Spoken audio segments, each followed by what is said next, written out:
polls recently. Now, politicians always say, oh, I don't pay too much attention to the polls. We all know that's not true. Are you worried about what's happening? Look, I know people are impatient for change, and people are very angry that they see they were promised. So, for example, when we left the European Union, people were promised more money into the NHS, your living standards will be better, and the opposite has happened. So I know people are impatient for change, but I also know that people will give us that opportunity and will judge us, and that's why Keir set out the clear guidelines and what people should expect we will deliver. What we inherited was a bad situation. Angela Raina, the deputy leader of the Labour Party, just delivered one of the most jaw-dropping interviews we've ever seen on live TV. It wasn't just bad, it was a political disaster of epic proportions. Contradictions, dodged questions, and complete incoherence left viewers questioning not only her credibility, but the very competence of the Labour Party itself. But that's not all. Today, we're not just dissecting this car crash interview. We're also bringing you the latest updates from across the UK, including shocking revelations from Donald Trump's recent conversation with Prince William. And in today's world of political chaos, you don't want to miss a single detail. Before we begin, hit the like button and subscribe to the channel. We're growing faster than ever, and with your support, we'll continue to bring you hard-hitting political analysis and breaking news. Let's get started. It's not about what's happened to your popularity since you've been in charge, and it has fallen off a cliff. Why?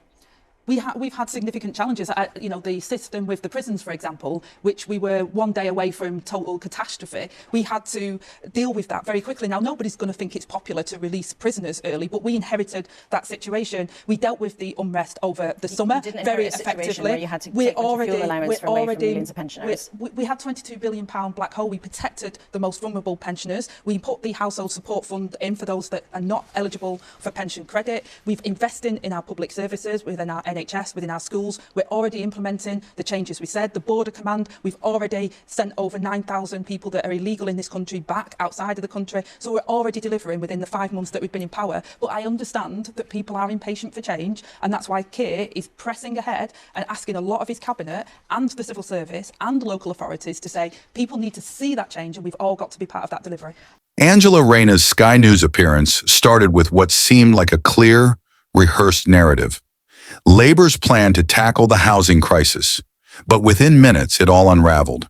She began by emphasizing the dire need for affordable housing, stating, "There are far too many people waiting on council housing lists."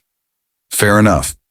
But then, when Sir Trevor Phillips pressed her about Labour's immigration policies, specifically the projection of 2.5 million new migrants, her response took a baffling turn. Suddenly she claimed there's plenty of housing already available, contradicting her earlier statement. Phillips, you're telling me there's a housing crisis, but Labour plans to welcome 2.5 million migrants. Where exactly are these people going to live? Raina's attempt to pivot back to Labour's pledge to build 1.5 million new homes fell flat, as Phillips pointed out the glaring math problem. If you're bringing in 2.5 million people but only building 1.5 million homes, you're already a million short. The rest of the interview followed the same pattern. Raina dodging questions, stumbling over answers, and ultimately failing to present a coherent vision. The response online was swift and brutal. Social media exploded with criticism, with many accusing Raina of being completely out of her depth. Here are some of the most scathing comments. Jack, it must be so inspiring to know you can have no skills, no education, and still rise to the second highest position in the Labour Party. Frank, Ginger Growler is the poster child for incompetence. She can't answer a single question without contradicting herself. Retro, she's as thick as a brick. Every time she speaks, you can feel the IQ in the room drop. And these aren't isolated opinions. Political analysts have called this interview a defining moment, a potential turning point in Labour's campaign. What do you think? Are these criticisms justified, or is this just political mudslinging? Let us know in the comments below. This isn't just about Angela Raina. Her performance highlights a deeper issue within the Labour Party, an apparent lack of preparation and coherence in their messaging. With the next general election on the horizon, moments like these could prove catastrophic for Labour's chances of forming a government. Let's put this into perspective. Public confidence in political leaders is already at an all-time low. When high-ranking officials like Raina fail to articulate clear, consistent policies, it only fuels voter disillusionment.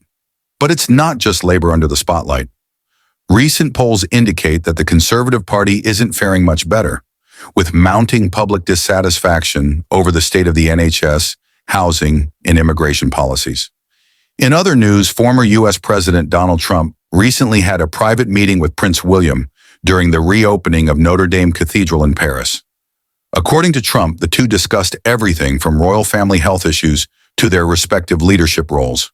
Trump described William as a good man and praised his dedication to duty. He also revealed that King Charles III has been battling cancer but continues to perform his royal duties. Charles was diagnosed with prostate cancer earlier this year, but has reportedly been responding well to treatment. The conversation between Trump and William is a reminder of the delicate balance between tradition and modernity in the British monarchy.